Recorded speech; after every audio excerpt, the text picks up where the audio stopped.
ये जानना बहुत जरूरी है दोस्तों आपके लिए कि आपके यूपीएससी और पीसीएस के खास करके मेंस के आंसर राइटिंग में क्या क्या इंपॉर्टेंट चीज होता है जो आपको अपने कॉपी में लिखना होता है और ध्यान देना पड़ता है, जिससे मार्क्स अच्छे मिलते हैं। हैंड राइटिंग से लेकर के शब्द सीमा से लेकर के पैराग्राफ से लेकर के सारा डायग्राम तक बात करेंगे दोस्तों, सारा डिटेल यहाँ डिस्कस करेंगे। एक बार इस वीडियो को देखने के बाद ना आपके माइंड से ये मिथ खत्म हो जाएगा कि मेंस की आंसर राइटिंग हमें स्टार्ट करनी कैसे है और कैसे लिखना है और क्या क्या इंपॉर्टेंट चीजों को ध्यान रखना है, सारा डिस्कस करने वाले हैं। तो वीडियो आपके लिए बहुत इंपॉर्टेंट होने वाली है, खास करके हिंदी मीडियम और इंग्लिश मीडियम दोनों के लिए। तो चैनल पर नए हो तो सब्सक्राइब कर लेना, क्योंकि आपके लिए यूपीएससी और पीसीएस से रिलेटेड हेल्पफुल कंटेंट हमेशा से ही लेकर के आते रहते हैं। तो कभी भी मेंस के लिए आंसर राइटिंग कीजिए ना, चाहे वो यूपीएससी हो या पीसीएस हो, तो सबसे ज्यादा इंपॉर्टेंट अगर देखें तो आपका पहला तो आपका हैंड राइटिंग होता है, क्योंकि एक जो आपका अच्छा उत्तर और ये जो आपका एक लेखन कला जो होता है ना दोस्तों, मोस्ट इंपॉर्टेंट होता है आपके लिए। क्योंकि कोई भी चीज को ना सबसे पहले देख कर ही अट्रैक्ट होते हैं। आप कोई भी चीज, कपड़ा वगैरह कोई भी चीज खरीदने जाते हैं तो सबसे पहले आप किसी चीज को देख करके अट्रैक्ट होते हैं। तो राइटिंग अपनी पहले सुधारिए, क्योंकि ये बहुत इंपॉर्टेंट होता है, ठीक है। क्योंकि इसी पे सबसे पहले ध्यान जाता है। पहले तो वो तो आंसर तो पहले तो नहीं पढ़ेंगे ना, पहले आपकी राइटिंग में ही उसका ध्यान जाएगा। तो जिसका अगर सही नहीं है तो सुधार लो, और सुधर भी जाता है। आप 1-2 महीने 3 महीने प्रैक्टिस कीजिएगा तो बहुत अच्छा आपका आंसर हो जाएगा। तो राइटिंग में बहुत ध्यान आपको देना है। उसके बाद जो सबसे इंपॉर्टेंट है, आपका शब्द सीमा में आपको ध्यान रखना है।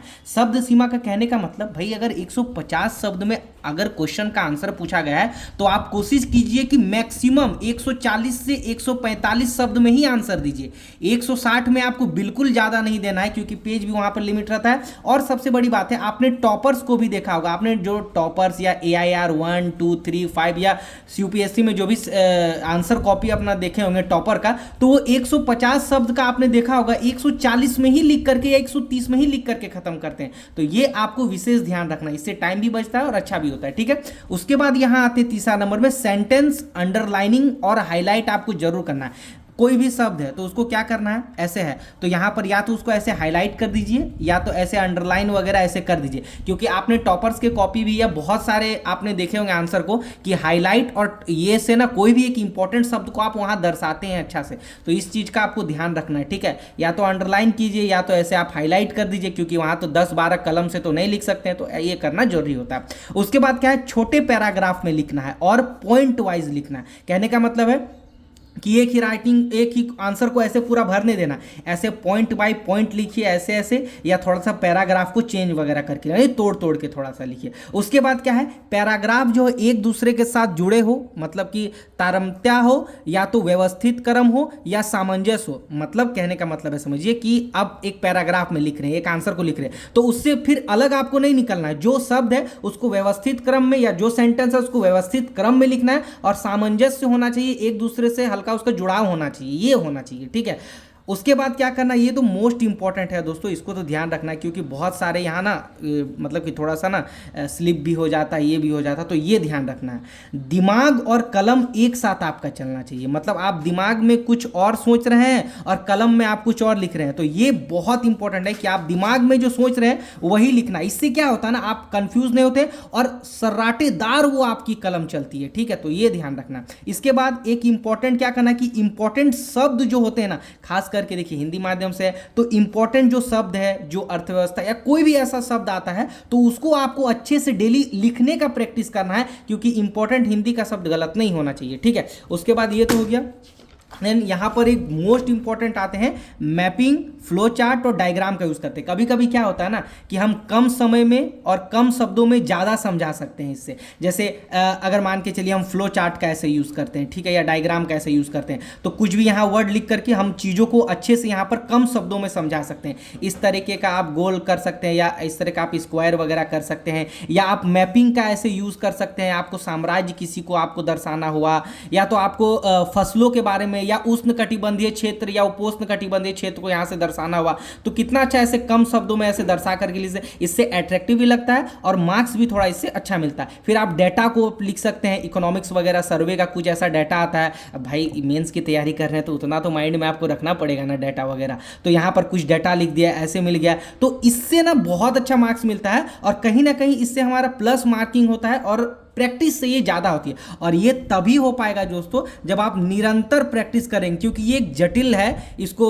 क्योंकि आपको आंसर भी लिखना है, मैपिंग भी करना, तो जब तक प्रैक्टिस नहीं कीजिएगा ये नहीं हो पाएगा। तो इसका ऐसे यूज जरूर कीजिएगा। उसके बाद आपको वैल्यू एडिशन थोड़ा देना, मान के चलिए कोई कोटेशन हो गया डॉक्टर अंबेडकर का या महात्मा गांधी का या जवाहरलाल नेहरू का या किसी का भी ऐसा हो गया स्वामी विवेकानंद का, तो वो वैल्यू एडिशन डालिएगा ना नीचे में कुछ करके, तो वो ज़्यादा एक ही होता है। उसके बाद एक निश्चित समय दो और समय को आप जरूर देखिए, मतलब मान के चलिए कोशिश कीजिए कि 150 शब्द का है तो कोशिश कीजिए 6 से या मैक्सिमम 7 मिनट के आसपास, या 8 भी चला जाता है तो ऐसे तो 7 मिनट में कम से कम एक आंसर को आप जरूर लिखिए, क्योंकि घर में आप प्रैक्टिस कर रहे हैं 7 मिनट का, जब तक यहाँ नहीं प्रैक्टिस कीजिए तब तक एग्जाम हॉल में नहीं होगा, क्योंकि वहाँ प्रेशर बहुत हाई होता है, ठीक है, इसीलिए आपको जो है ये करना पड़ेगा, है ना। उसके बाद हर एक दिन सॉरी ये तो इंपॉर्टेंट है, ये तो मैंने समझा दिया, हर एक घंटे में आप अपना एक आंसर देखिए, मतलब एक आप सेट लगा रहे हैं आंसर का, तो कोशिश कीजिए 1 घंटा खत्म हुआ तो ऐसा नहीं कि 10-10 मिनट में सबको देखना है, 1 घंटा आपका खत्म हुआ तो आप अपने ही आंसर को देखिए, क्योंकि लिखने के साथ मेरा माइंड में चल रहा है कि भाई हाँ ठीक है आंसर लिखे, लेकिन कलम से कुछ और लिखा जाता, कुछ वर्ड गलत हो गया, तो 1-1 घंटा में रीचेक कीजिए कि देखिए ऐसे ऐसे आपको 3 घंटा का टाइम मिलेगा ना, तो 3 घंटा में कम से कम 3 बार आप जांचिए कि कहीं तो मेरा कुछ तो गलत तो नहीं हुआ, तो हर 1 घंटे में एक आंसर को देखिए। और इसके बाद एक बहुत ज़्यादा इंपॉर्टेंट है कि लास्ट 10 मिनट्स आप अपना बचा करके रखिए, एक्स्ट्रा कुछ उसमें वैल्यू एडिशन करना है या अंडरलाइन छूट गया है या वैल्यू एडिशन कुछ वगैरह है, तो 10 मिनट या 5 मिनट समथिंग अपने हिसाब से कुछ ऐसा बचा करके रखिए। एक आंसर लिख रहे हैं उसमें भी, या तो आप 10 कुछ भी लिख रहे हैं उसमें भी थोड़ा सा दीजिए टाइम देखने का, ठीक है। अच्छा, ये मोस्ट इंपॉर्टेंट है दोस्तों, वेरी इंपॉर्टेंट है कि जो पढ़ा है वह हाथ से, मतलब कि मेंस के लिए खास करके ये आपको बता रहे हैं कि जो पढ़ा है आपने उसको ऐसे दिमाग में रिवीजन करने से नहीं होगा, हाथ से लिख करके उसको डेली रिवीजन करो, तब वो आपका जो है लिखने का उत्तर भी अच्छा जाएगा और प्रैक्टिस भी बढ़ेगी। ये बहुत इंपॉर्टेंट होता है याद करने के लिए।